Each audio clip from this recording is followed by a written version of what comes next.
terpercaya.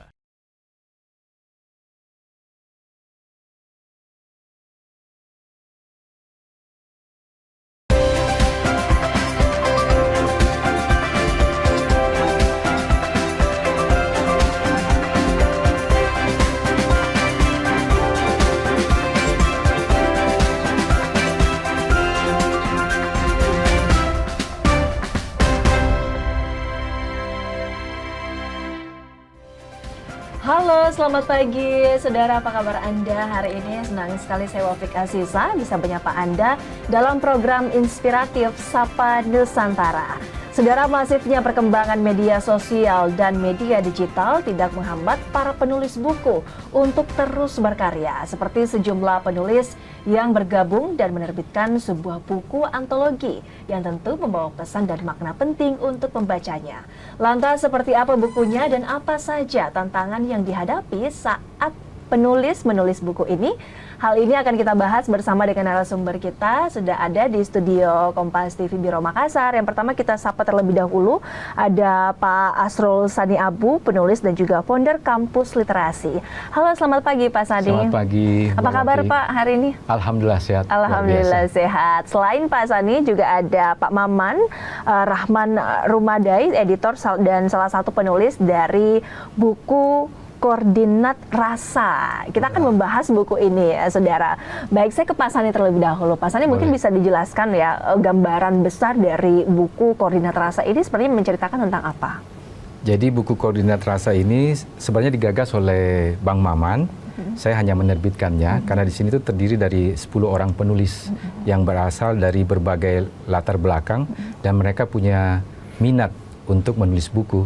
Tapi mungkin di luar sana kesulitan ya, bagaimana caranya supaya bisa menerbitkan buku, tingkat kesulitannya juga banyak untuk menerbitkan sebuah buku, belum idenya, gagasannya, terus bagaimana kita supaya bisa bersama-sama, supaya bisa menerbitkan buku. Nah disinilah kami bersama Bang Maman itu membangun kampus literasi untuk membantu menerbitkan buku-buku yang berkualitas nantinya ke depannya terutama untuk di Sulawesi Selatan. Baik, gitu. Menarik sekali ya, karena memang ada beberapa penulis yang berasal dari Sulawesi Selatan, kemudian sama-sama menyusun sebuah buku. Saya kemudian ke Pak Maman. Pak Maman bisa diceritakan kemudian apa sih latar belakang sebetulnya dari Pak Maman hingga kemudian bisa menyusun buku ini, kemudian proses mengumpulkan beberapa penulis hingga kemudian bisa lahir buku yang ada di depan kita ini. Bisa dijelaskan seperti apa, Pak?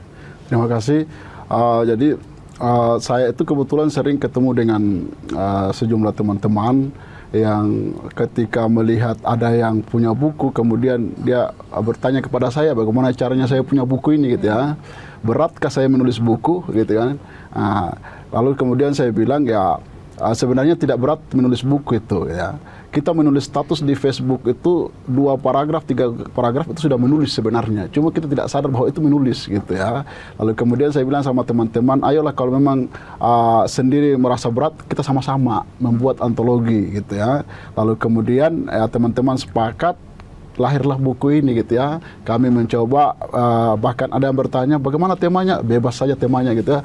Terkait dengan pengalaman, terkait dengan apa yang dirasakan dalam kehidupan sehari-hari. Kirim ke saya, nanti tugas saya menghimpun tulisan, kemudian nanti diwujudkan dalam bentuk buku. Gitu. Baik, itu kemudian cerita awal mula buku ini lahir. Betul. Dari prosesnya sendiri, bagaimana kemudian menentukan tulisan-tulisan ini yang bisa kita kumpulkan dalam satu buku ini? Apakah memang seluruh tulisan yang ada dalam buku ini temanya sama atau beragam atau seperti apa, Pak? Beragam sebenarnya, tidak ada yang sama, temanya beragam. Tugas saya sebagai orang yang dipercayakan untuk mengeditori buku tersebut adalah memastikan bahwa tulisan-tulisan yang dikirimkan kepada saya itu tidak ada yang sama, beda gitu ya, berdasarkan pengalamannya. Kalaupun ada yang sedikit ini, saya mencoba kemudian meluruskan, merapikan sesuai dengan apa yang menjadi keinginan dari si penulis tersebut. Bahkan kami ketemu langsung, bicara langsung, mau kemana sebenarnya tulisanmu ini gitu ya, sehingga kita arahkan sesuai dengan keinginan yang diinginkan untuk sebuah tulisan tersebut gitu. Baik, kemudian yang menjadi pertanyaan besar adalah bagaimana kemudian buku ini bisa diberi judul Koordinat Rasa, karena kan tadi sempat dijelaskan bahwa ceritanya pun berbeda-beda di dalam. Apa yang kemudian bisa menjadi benang merah di antara para penulis ini? Jadi kami yang 10 orang itu kan sebenarnya datang dari berbagai macam latar belakang. Ada pengusaha, ada dosen, ada guru, termasuk saya sendiri sebagai guru mengaji di lorong gitu ya, yang kemudian melihat dari tulisan itu, awalnya teman-teman bilang, ayo kita tentukan satu judul. Saya bilang jangan gitu. Saya mau lihat dulu tulisan itu mau diarahkan kemana tulisan semua. Nanti dirangkum dalam satu judul, bahwa itulah judul yang saya temukan di dalam semua tulisan Koordinat Rasa.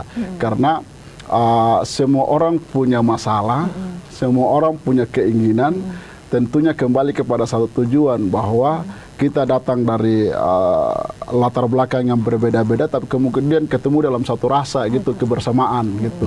Ya, sebagaimana di dalam Al-Quran ya, dalam Al-Quran itu ada satu penggalan kalimat yang Inna lillahi wa inna ilaihi rajiun gitu ya. Kalimat itu biasa kita sebutkan ketika mendengar kabar duka, padahal satu kalimat cinta yang datang dari Allah Subhanahu wa taala kepada kita, bahwa dari mana kita datang, apa yang kita lakukan, dan kita akan kembali kepada titik yang sama gitu. Dan tentu di dalam tulisan itu seperti itu isinya gitu. Baik, itu kemudian menjadi salah satu dasar pengambilan judul Koordinat Rasa ini ya. Ada nilai-nilai religius kemudian yang ditanamkan oleh Pak Maman. Saya kemudian ke Pak Sani. Pak Sani menulis di buku ini judulnya apa? Di sini sebenarnya ada tentang saya, tentang rasa ketika berpisah. Jadi waktu itu saya ke Makassar, saya kan 28 tahun di Jakarta, kemudian pada saat COVID saya ke Makassar, kemudian pada saat COVID itu kan nggak boleh ke Jakarta. Jadi lumayan 2 tahun ya terpisah sama keluarga di Jakarta.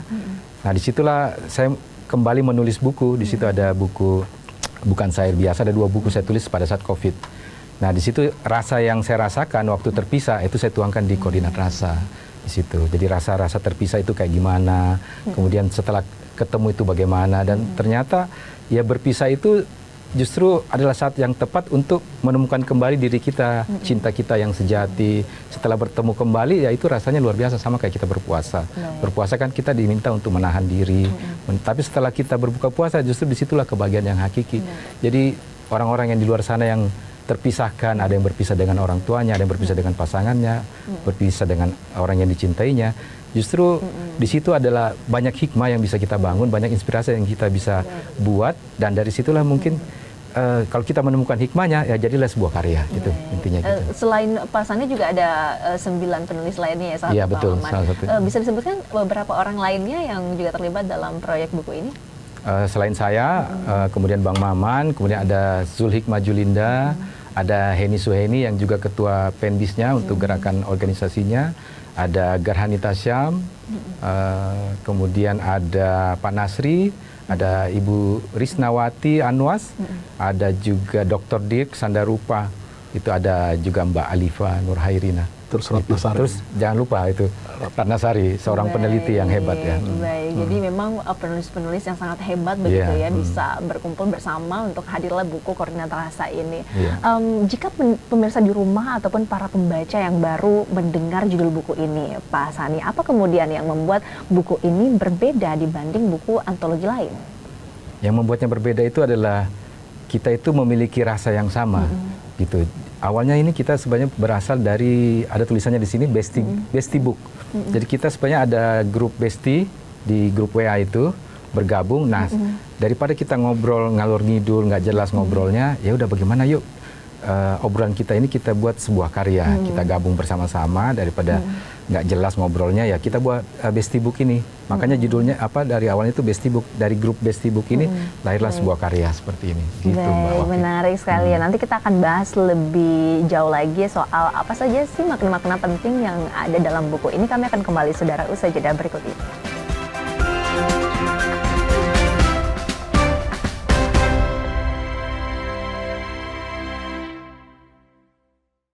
Siapapun bisa jadi media, pemengaruh, bahkan pendengung.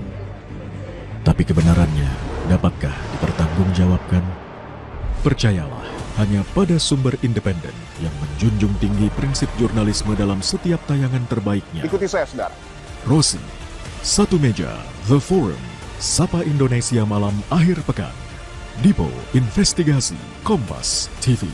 independen, terpercaya. Mengisi ruang informasi Anda, sejumlah informasi sudah kami rangkum dalam program Kilas Kompas. Usah khawatir, tertinggal berita dan informasi terkini. Kilas Kompas akan menyajikan sejumlah informasi lainnya untuk Anda.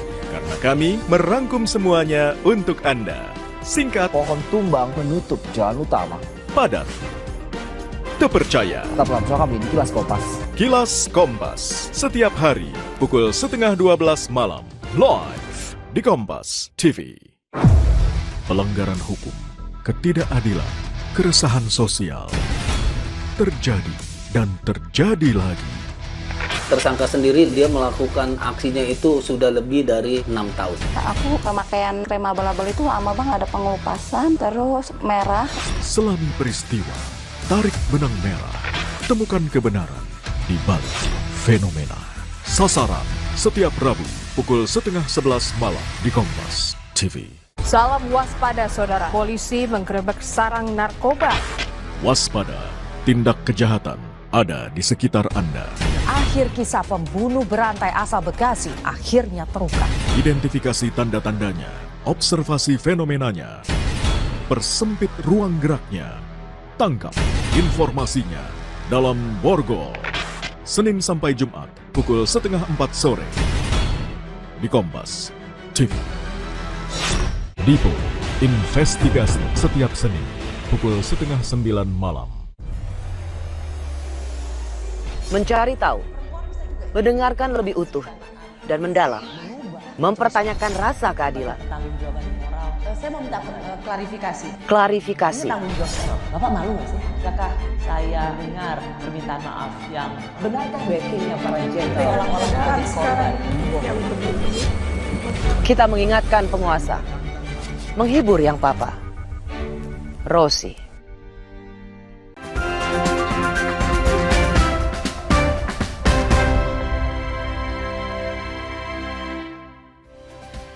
Baik, Anda kembali menyaksikan Sapa Nusantara. Saudara, kami akan berbincang bersama beberapa narasumber kami di studio Kompas TV Biro Makassar. Ada Pak Sani, penulis dan juga founder dari Kampus Literasi, dan juga ada Pak Maman, editor dan salah satu penulis buku dari Koordinat Rasa. Di segmen sebelumnya kita sudah berkenalan dengan beberapa penulis ya yang kemudian tergabung bersama untuk membuat buku ini. Kalau dari Pak Sani sendiri, selain tulisan Anda, menurut Anda tulisan yang paling Anda sukai dalam buku ini tulisan dari penulis mana?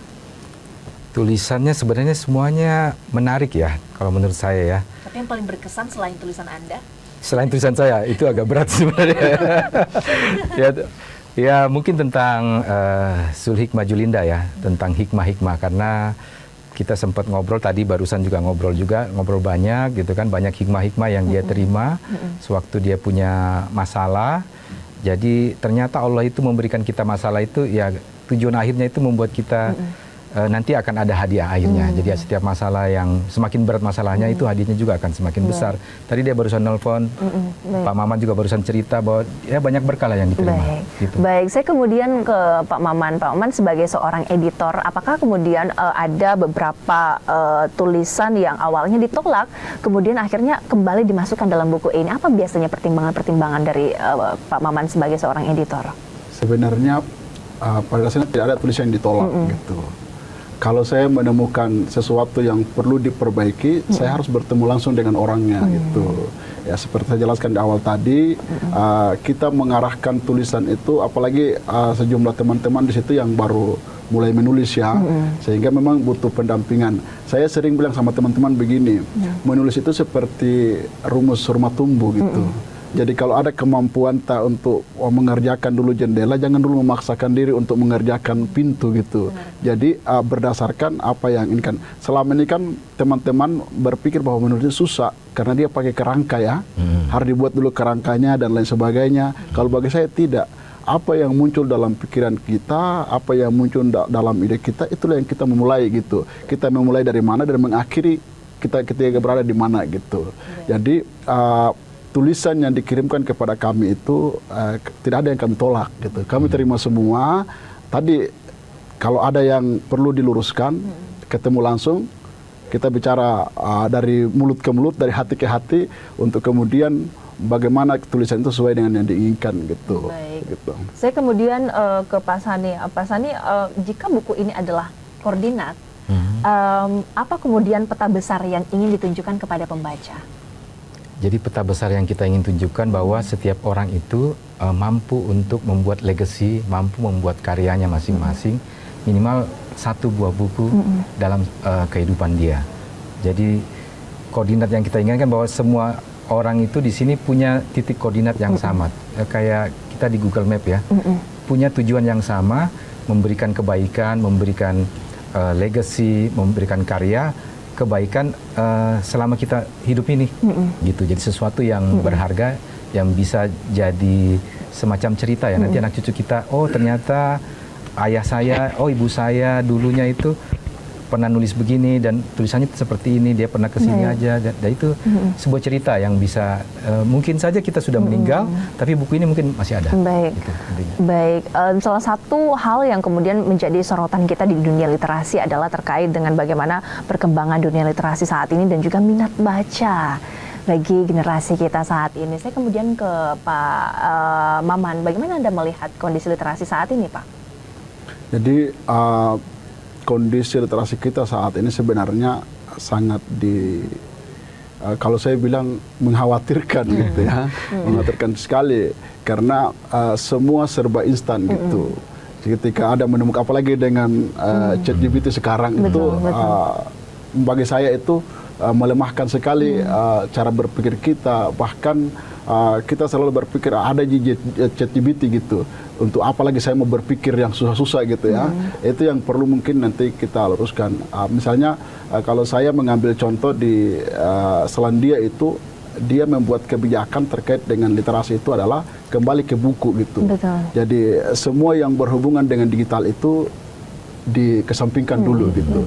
Untuk apa? Untuk kemudian bagaimana itu anak-anak itu tidak berpikir instan, tidak bertindak instan. Dia harus kembali kepada apa yang dimaksud dengan membaca dan menulis itu sendiri. Sebagaimana dalam Al-Quran itu ikra, gitu ya, bacalah, gitu. Lalu kemudian di ayat yang lain, nun wal qalami wa ma yasturun, gitu ya. Kita, Allah sendiri bersumpah dengan demi pena dan apa yang kita tuliskan, gitu. Nah tentu semuanya diawali dengan membaca. Gitu. Kalau tidak membaca, bagaimana caranya kita mau menulis, gitu. Karena membaca itu adalah mengumpulkan kosakata, lalu kemudian kita olah menjadi sebuah tulisan gitu. Baik, jadi di era digital saat ini pun jadi tantangan besar ya bagi dunia literasi. Kalau bagi Pak Sani sendiri, seperti apa Anda melihat ini, Pak?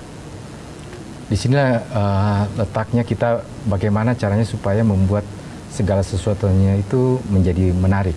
Karena yang terpenting itu adalah bagaimana membuatnya menjadi menarik. Sama seperti Kompas TV saat ini kita, ya kalau bukan Kompas TV siapa lagi yang mau menghargai karya beberapa anak Sulsel ini, dan siapa tahu nanti ke depannya juga ya semakin banyak orang-orang yang mau menulis ya, tidak hanya sebenarnya mereka semua itu rata-rata saya tanya mereka semua mau menulis kok sebenarnya, dan juga rata-rata mereka tanpa sadar kita ini juga tiap hari juga menulis, tapi di WA kemudian menulis caption, kemudian sama ibu, sama anak, sama pasangan kita tiap hari menulis, tapi jarang kita buat karya. Nah, sebenarnya saya bawa buku juga. Saya menulis WA sama ibu saya buatkan jadi sebuah buku dan nanti akan terbit di Hari Ibu, sebuah buku untuk ibuku. Jadi buku untuk ibuku. Karena saya sering chat WA, tapi kata-katanya ibu kita itu kan agak sulit tuh ya, dimaknai ya. Nah dari situ saya maknai, kemudian ditulis jadi sebuah buku. Baik, jadi menarik sekali ya. Perlu untuk ada ruang-ruang literasi juga bagi generasi kita sekarang agar bisa menjadi penulis yang baik ke depannya. Dari Pak Maman sendiri, Anda melihat apa kemudian tantangan terbesar bagi penulis pemula saat ini, khususnya di Sulawesi Selatan? Ya tantangannya sebenarnya kadang orang begini, tidak ada waktu saya untuk menulis gitu. Padahal sebenarnya alibi sebenarnya gitu. Kita sekarang kan dimudahkan dengan HP yang ada di tangan kita 24 jam. Dulu kan kalau kita menulis itu harus ke depan komputer dulu gitu ya, atau ada media yang tertentu yang kemudian kita siapkan waktu untuk menulis. Sekarang kita dimudahkan dengan segala macam fasilitas yang harus kita menulis itu dimudahkan sekali. Selalu saya bilang kau itu selalu beralibi dengan alasan sibuk gitu. Semua orang punya kesibukan gitu. Tetapi sepanjang perjalanan itu pasti ada yang bisa terlintas di pikiran kita. Jadi saya selalu berpikir begini, menulis itu seperti kita mendokumentasikan pikiran kita, perasaan kita, untuk kemudian suatu ketika nanti ketika kita tidak ada, anak cucu kita atau siapapun di dekat kita melihat bahwa dulu cara berpikirnya kakak saya seperti ini, bapak saya seperti ini. Oh dulu perasaannya bapak saya seperti ini, kakak saya seperti ini gitu dan lain sebagainya. Sekaligus sebagai jariah buat kita gitu ya. Jadi kita meninggalkan tulisan itu, kata Imam Syafi'i itu, kalau kau bukan seorang anak ulama, bukan seorang anak raja, maka menulislah. Karena tulisan itulah yang kemudian membuktikan kepada dunia bahwa sesungguhnya kau itu seperti itu. Gitu. Baik, nanti kami akan lanjutkan kembali ya Pak Maman dan Pak Sani, dan saudara, nanti di segmen selanjutnya kita akan bahas soal bagaimana tips paling praktis untuk memulai menulis hingga diterbitkan menjadi sebuah buku. Kami akan kembali saudara usai jeda berikut ini.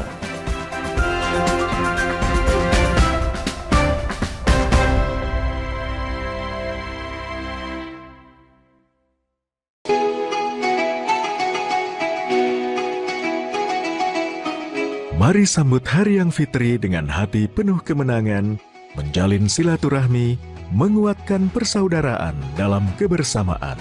Kompas Gramedia berkomitmen menyajikan karya terbaik sebagai inspirasi untuk semua. Assalamualaikum warahmatullahi wabarakatuh. Seusai menunaikan ibadah puasa selama bulan suci Ramadan, tiba saatnya bersukacita menyambut hari kemenangan. Mari berbagi kebahagiaan, merayakan kebersamaan, saling bermaafan, eratkan persaudaraan. Selamat Hari Raya Idul Fitri 1446 Hijriah. Minal aizin wal faizin, mohon maaf lahir dan batin. Wassalamualaikum warahmatullahi wabarakatuh. Independen, terpercaya. Saat ini, siapapun bisa jadi media,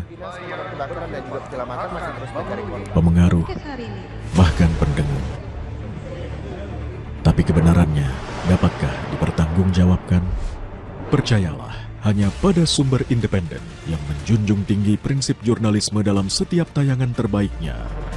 Gelar bicara tajam mengupas fakta, memantik solusi. Doktor dan profesor itu bisa abal-abal dan dengan belise.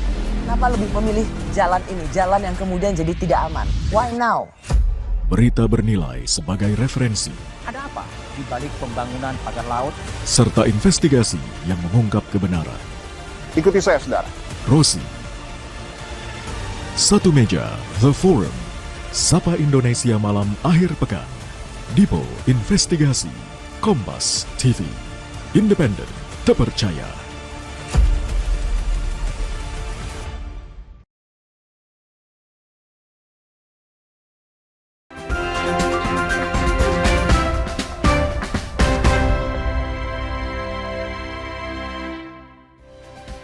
Terima kasih Anda kembali menyaksikan Sapa Nusantara, saudara, bersama saya Wafik Asisa. Kita kembali akan berbincang bersama dengan narasumber kami di studio Kompas TV Biro Makassar. Ada Pak Asrul Sadi Abu, penulis dan founder Kampus Literasi, dan juga ada Pak Arhman Rumadai, editor dan salah satu penulis dari buku Koordinat Rasa. Baik, di segmen terakhir ini kita juga ingin membahas soal tips jitu bersama dengan para penulis senior tentunya. Saya ke Pak Sani dulu. Pak Sani, tips jitu bagi Anda yang sudah menerbitkan tentunya beberapa buku untuk teman-teman di pemirsa di rumah sebagai penulis pemula yang baru pertama kali kemudian ingin menerbitkan bukunya, itu hal-hal seperti apa sih yang harus diperhatikan? Yang pertama itu adalah kita mulai dengan ide awalnya dulu kalau saya ya. Jadi tapi kalau mau menulis buku biasanya saya pakai gambar. Jadi saya ambil di Canva dulu, imajinatif, imajinasikan bahwa oh ini bukunya akan seperti ini, baru saya buat judulnya, kemudian saya buat tulisannya. Tapi biasanya saya lebih banyak sih merenung dulu, menyendiri.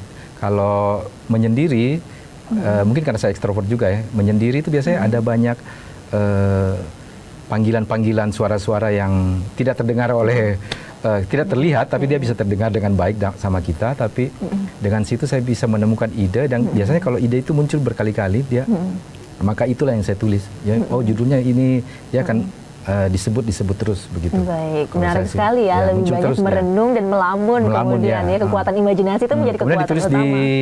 Di notes. Sekarang udah HP ya, gampang. Pakai notes yang biasa aja, jadi bisa langsung terhubung dengan Word. Baik, gitu. Saya kemudian ke Pak Maman. Pak Maman, apakah ada cara tertentu begitu bagi teman-teman penulis yang seringkali mengeluh kehabisan ide, cara menumbuhkan kembali ide-ide agar bisa menjadi tulisan itu seperti apa? Sebenarnya bukan kehabisan ide sih. Sebagian besar yang saya temukan di teman-teman itu adalah rasa khawatirnya yang cukup besar. Khawatir takut salah, takut jelek nanti dibilang apa dan lain sebagainya. Saya selalu memegang prinsip begini, pesan bapak saya, jangan terlalu khawatir dengan apa yang mau kau lakukan gitu. Karena rasa khawatir itu akan membunuh dirimu sendiri tanpa kau dibunuh oleh orang lain gitu ya. Itu yang kemudian selalu memegang prinsip gitu ya. Nah, kalau saya, bagi saya sendiri itu apa yang saya pikirkan itulah yang saya lakukan gitu. Dan kalau saya kemana-mana itu bawa catatan gitu. Ketika melihat sesuatu di jalan yang butuh untuk dipertanyakan, saya langsung menulis gitu ya. Saya menulis itu, nanti kalau menulis yang sesungguhnya itu di tengah malam, jam 3 malam itu baru saya bangun gitu.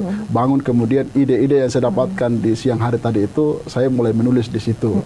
Bahkan di rumah sendiri itu untuk memotivasi saya atau memacu saya untuk menulis itu, di setiap sudut ruangan itu ada buku. Bahkan di dapur itu, di atas kulkas itu ada buku, semua saya simpan gitu. Karena bagi saya itu setiap kesempatan adalah ide dan setiap momen adalah hikmah gitu. Dan itulah yang kemudian saya tulis gitu. Dan tadi saya sampaikan bahwa menulis itu seperti rumah tumbuh tadi ya. Apa yang memudahkan kita untuk memulai, itulah yang dimulai gitu.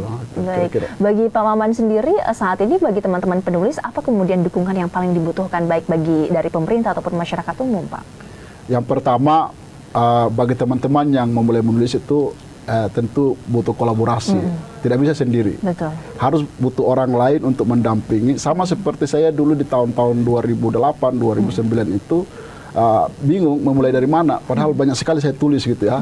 Lalu kemudian saya menemukan cara, saya harus cari orang, cari teman untuk kemudian memotivasi saya, mendampingi saya. Oh, kamu harus memulai dari sini dan lain sebagainya. Intinya butuh kolaborasi, butuh teman gitu ya, butuh guru gitu ya, untuk kemudian mendampingi kita, mengedukasi kita.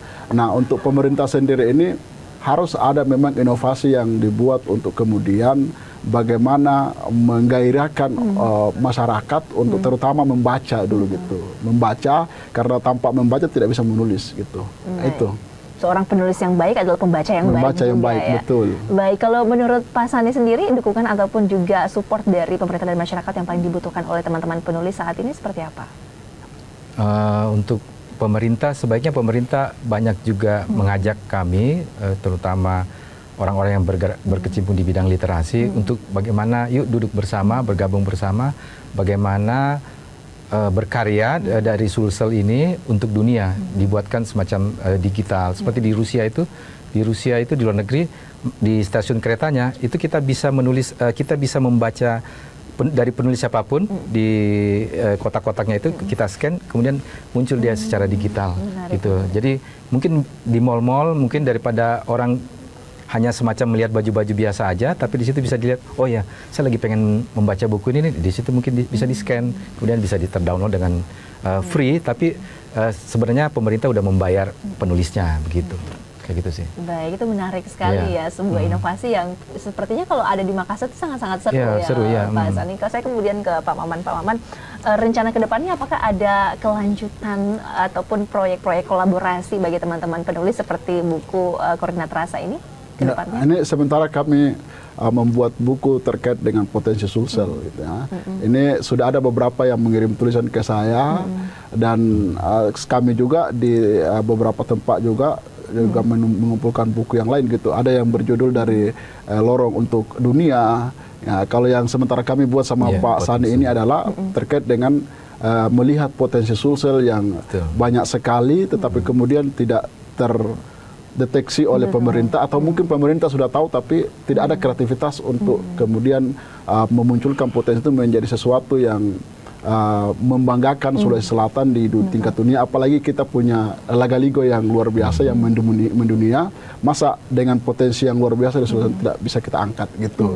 Dengan itu kemudian secara tidak langsung kami ingin mengatakan kepada pemerintah bahwa pemerintah ini loh, ini potensi Sulsel, ada laut, ada darat, ada gunung, ada semua di Sulsel. Tinggal bagaimana caramu, kreativitasmu untuk membangun Sulsel dari potensi alamnya sendiri gitu. Baik, melihat kita di Sulawesi Selatan punya potensi yang sangat besar ya di bidang literasi. Saya kemudian ke Pak Sani, Anda melihat ketika ada seseorang yang memilih untuk berkarir sebagai penulis, apakah bidang ini cukup menjanjikan? Kalau di Indonesia saya rasa masih sulit ya, itu kan bangun aja sulit. Itu masih sulit kalau di Indonesia karena ya mungkin karena minat bacanya juga masih kurang gitu. Ya jadi saya juga sendiri bukan hidup dari penulis sebenarnya, jadi lebih ke usaha juga, karena kalau di penulis itu memang hanya sebagai hobi sih sebenarnya, jadi tidak bisa kita jadikan apa ya namanya sumber kehidupan. Tapi ada juga beberapa orang yang bisa menjadikan sumber kehidupan, ada beberapa ya, ada yang bisa. Tapi ya mungkin kedepannya nanti bisa suatu hari nanti ya, mungkin kalau penulis novel ya udah bisa juga kalau penulis novel, tapi itu juga tingkat kesulitannya ya lumayan tinggi juga gitu. Jadi masih banyak pekerjaan yang bisa kita lakukan lah. Gitu. Baik, saya kemudian ke Pak Maman. Pak Maman, untuk membeli buku ini, pemirsa di rumah bisa dapat di mana bukunya? Ya bisa hubungi saya langsung atau Pak Sani ya. Oke. Gitu. Boleh disebutkan mungkin penerbit yang bisa diakses untuk membeli buku ini? Langsung ke Pak Sani saja karena beliau yang punya penerbit ya. Adakah platform digitalnya atau aksesnya bagaimana Pak? Kita lagi proses di Google Playbook ya nanti ya, karena beberapa juga tulisan saya itu di Playbook ada semua.